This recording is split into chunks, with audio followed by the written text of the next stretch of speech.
Well, I guess about 22 years ago, we were looking for WHA mark. There was a couple of market owners that were really good cows selling back. But we were looking for some good mark daughters, and we had, I know I had dealt with dollars on a couple that sold from Missouri. Anyway, she brought a lot of money. We just kind of let it go for a while. And one rainy day in the summer, right up here at Tomah, we come up to watch the Wisconsin Championship show. And we got there about noon, and it was about the time the 2-year-olds come in the ring. And this black 2-year-old was going around the ring there, and she really caught my eye. And my golly, if she wasn't a walkway chief mark out of a bell, and I thought that was kind of a golden cross at the time. So after the show, we went back to where Bob Snow's cows were housed with, and I asked Bob about the cow. He wanted a lot of money, so I thought, well, we'll buy a daughter out of her. And at the time, he was using Black Star. So that was kind of Black Star mark, and Bell was, I thought, a pretty good cross. So we waited then until some calves were born, and I used to stop in there maybe every 6 months if there was a sale up here by Tomah or West Salem or someplace, and just look at the cow. And anyway, a year and a half went by, and she was due to calve in, I think, December, and I was there in November. And I seen the cow, and I thought, gosh, this cow looks good. But I don't know if I want to pay that kind of money for this cow calves. I know they can change. And so I knew she was due right around the middle of December. And I thought, well, I'll go back there maybe January or February. And it got to be February. But I know that Bob had her entered in the spring show, so maybe it was even March. And I seen the cow fresh, and I thought, gosh, that you get behind this cow, that rear udder, and that widget run, those good legs, that, maybe you guys should try to buy the cow. So at that time, we were kind of dealing on her, and then I bought 3 daughters with her in a whole and went to ABS later. But I guess maybe that rainy day in the summer was the day that it paid to take off and go to Wisconsin. Yeah. But I guess that's the story of how we come about that. Both of these men have received the top honors that anyone can receive in our industry. In 2006, Frank and Regan Holstein were named National Dairy Shrine Distinguished Cattle Breeder. The very next year, Bob Miller and Miller Moore received the honor. And then in 2012, Frank and his family, Regan Crest, were honored with the Holstein Association Elite Breeder Award, and Bob just this past year. And Bob, our Distinguished Service Award last year was Horace Backus. And the Dean of Pedigrees, Horace Backus, once said, quote, "The ultimate test of any breeding program is what it does for other herds and how the cattle are accepted by the public." That being said, on the male side, Regan Cresty might be the most accepted brand, and the Roxy's might be the most accepted female brand. Why have your cattle appealed to so many breeders? Frank, why don't you take that one first?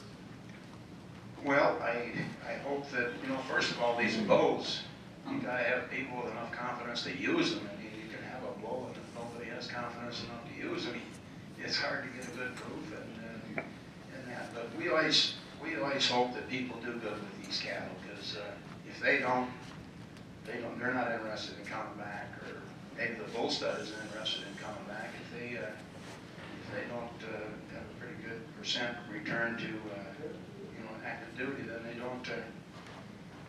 aren't as interested in buying bulls. We've been lucky enough that way that they've done all right. Well, I guess I second what Frank said, that I think opportunity is one thing that helps your cattle get accepted. If nobody starts with them, the word don't spread around.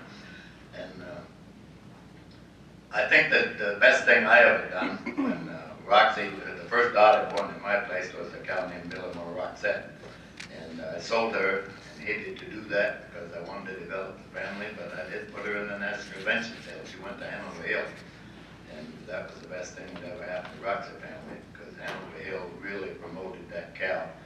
And she today is known world over. And if you look at all the cows that won at Madison in the last 5 or 6 years, the Supreme Champions, she's behind almost every dog on one. Maybe a long way back, but she's in there somewhere. And that would do some real good merchandising and marketing by Hanover Hill. Much better than I ever could have done, and that spread the Roxy fame around the world, and I give the effort and Ken Trevina full credit for making Roxy more famous than I did. Well, we got a question right for you. You alluded to it a few minutes ago. Tell us about what many call the perfect picture. Go back and tell about the day you captured Roxy. How did that come about? And how did you know you had the picture? Because this was in an era with this was not the digital era, this was with negatives. Yeah, the old negative, there wasn't much you could do about it, but whatever the picture was, that's what you had. Well, we had some Japanese buyers from a bull stud that wanted to look at Roxy, and so we had her all bagged up and cleaned up and washed and clipped and looking as good as we could make her look. And they got done about 3 o'clock with their tour, and I thought the cow was looking particularly good, and I suggested to my son that we try to make a picture of her, and he said, "Are you nuts? There's nobody here, it's just you and me and Mom." Not enough to make pictures. You do. Roxy was a very docile cow, and setting her up was never a problem, but getting her attention was a whale of a problem. She had seen everything, seen it twice, she wouldn't look at it. And so my wife, if she was here, I'd say the same thing. She's useless at getting attention. I put a baby calf in the back of the trunk and parked the car in the appropriate place for the attention and told her, "Now, when I get ready, you open the trunk." So my son held the cow and I set her up, and it was windy, it was blowing the tail, so I had to put a string on the tail, and I found a little twig and stuck it in the ground and tied the string to that twig. I got it pretty well set up, and the sun was quite bright, and it was putting a pretty good shadow under it. And we used to use what we call a slave unit. It's a light that if you put it in front of your camera, when the camera light goes off, it'll set that light off. And I put that up pretty close, shining under the cow, so we took that shadow off her udder and her veins. So we had everything all set, and opened the trunk, and the calf jumped up, and the cow jumped up like that.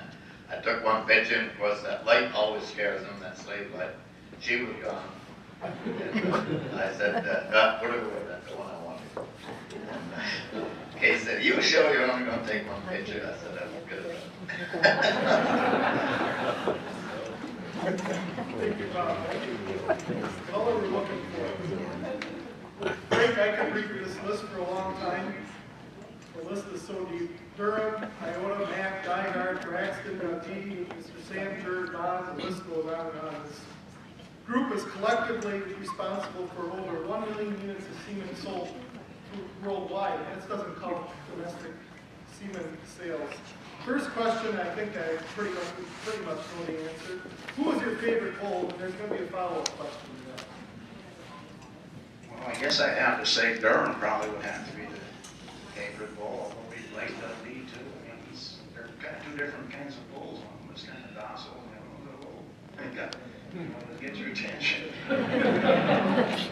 So I think both those bulls, the Durham is probably the first bull we had that put our farm on the market. The follow-up question, the number of bulls that have the Regan crest prefix are just a generation or 2 behind it is tremendously long and stellar. Which bull might be the most underappreciated bull or flew under the radar too much in your opinion? Well, I don't know. Looking today back, we really like our Iotas. And that goes back to Bell too, so we were just milking probably 20 of them, but they're really good young cows, good udders, and they breed back, so we like them. So maybe it's Iota. Frank and Bob, with all due respect, neither of your farms are exactly on the main grade, yet you've hosted some very successful on-farm sales. Talk about what it's taken to put together a great farm sale on your site. How do people come? Well, I think one thing, you can't be afraid to sell them good ones. I mean, if you're gonna have a sale, you can't take them off the bottom, but that's a pretty important ingredient. I think you need to have things cleaned up, picked up. It's like anything else, you get a tour or something, you gotta make a good impression. So I think that's another good thing, and I don't know, anytime we're gonna have a sale, if they find out we have a sale, there's all kinds of calls, they wanna put something in the sale, so it's nice to have a good sale and get people involved that you know and friends, so I guess that's what we figured. Well, again, I'll second what Frank said about getting things cleaned up, and you gotta have the premises and the cattle fitted well and looking nice, number one. But also putting in the best cattle you can, having good pedigrees, and that takes some planning sometime ahead. And try to have cows bred on time. You can't sell cows that are stale or halfway along in the lactation. You just have to have cows that are ready to go and something that somebody wants. And I don't know what more there is to it. Of course, selecting a good sale force is always important. You gotta have the right kind of people. And do some good advertising. You can't spend too much money on printer's ink. I think that's been some of the best money I've ever spent.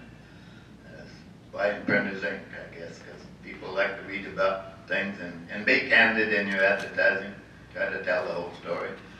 Don't have people come and be real surprised.